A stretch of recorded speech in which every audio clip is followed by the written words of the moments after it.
on ne sait pas encore exactement ce qu'il y a dans la loi Macron, loi travail numéro 2, mais moi je pense que c'est sur la question des seuils, et je pense que la question des seuils sera dans la loi Macron, et il faudra être très vigilant là-dessus, parce que c'est des heures de délégation qui sautent,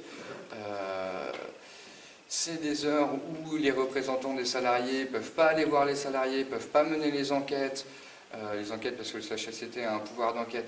C'est les heures où les représentants du personnel ne peuvent pas recevoir les salariés pour dire ce qui va pas, etc. Et ça, effectivement, dans la loi travail qui va arriver, moi je suis très... Voilà, j'ai des vraies craintes sur une disparition progressive, parce qu'ils ne sont pas fous, hein, ils ne vont pas le faire d'un coup, mais progressive de toutes les institutions représentatives du personnel, et donc du minimum de démocratie qu'on pourrait attendre de collectifs de travail. Maintenant, avec l'inversion de la hiérarchie des normes, qui n'a pas commencé avec la loi travail d'El Khomri, qui n'a pas commencé avec le Parti socialiste, mais qui a réellement commencé en 2004, qui a été poursuivi en 2008. Donc en fait, on a le gouvernement Raffarin de l'époque, le gouvernement Sarkozy-Fillon, prolongé par le gouvernement socialiste Hollande-Valls-El Khomri, Macron. Maintenant, on peut déroger au Code du travail sur un certain nombre de points. Par exemple, avec la loi travail, on a pu commencer à déroger sur la question du temps de travail, sur la durée maximale du travail. Alors il y a quand même un palier sur la durée maximale du travail, c'est 48 heures, c'est les directives européennes, c'est comme ça. Sauf que, par exemple, sur les heures supplémentaires, là on va pouvoir avoir des accords d'entreprise qui sont défavorables. Avant, la majoration des heures supplémentaires, c'était 25% pour les 8 premières heures et 50% pour celles qui suivent, jusqu'à 48. Là, on peut avoir des accords d'entreprise qui vont tomber, enfin, où la majoration sera à 10. Moi, je pense qu'on va tomber sur des majorations où la majoration sera à 0, parce que ça sera comme ça.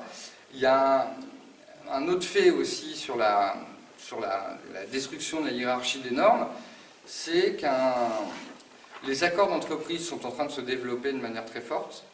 Et on a eu la mise en place avec Sarkozy de ce qu'on a appelé les accords compétitivité-emploi, c'est-à-dire quand une entreprise disait qu'elle était en difficulté, pendant 2 ans, on pouvait soit augmenter le temps de travail sans augmenter le salaire, soit diminuer les rémunérations salariales.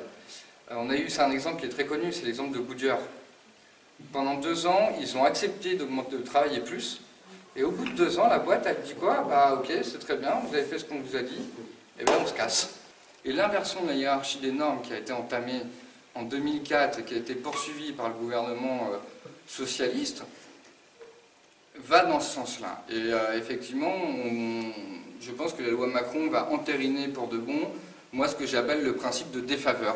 C'est que c'est plus le principe de faveur qui joue, mais ce sera le principe de défaveur. On pourra déroger et il faudra, pour que la dérogation soit bonne, de toute façon qu'elle soit moins favorable aux salariés. Et on va dans ce sens-là et c'est effectivement très inquiétant. Les gens à vélo sont des salariés, prennent des risques, n'ont aucune sécurité sociale derrière, n'ont pas de CHSCT pour leurs conditions de travail et en plus c'est des emplois qui sont dangereux. Leur accident ne sera pas requalifié en accident du travail. Leur maladie professionnelle, ce ne sera pas des maladies professionnelles parce qu'ils n'étaient pas salariés. Et on a toutes ces choses-là. Et effectivement, il faut absolument combattre ça, et c'est absolument primordial. Et je rajouterai pour certaines boîtes que non seulement il y a l'ubérisation, mais il y a le développement des CDD abusifs. En fait, on y met tout dans le Code de travail. Si on dit obligation des chaussures de sécurité, ce sera dans le Code du travail. Par contre, le truc, voilà, tous les additifs, le truc le plus important, c'est effectivement la convention collective. Et c'est ça qu'ils veulent casser. Et ce qu'il faut protéger, et la convention collective, elle, c'est ça. C'est gros, c'est épais comme ça. Et c'est ça qu'il faut protéger, parce que c'est ça qu'ils veulent casser. Parce que, comme il l'a dit, c'est diviser pour mieux régner.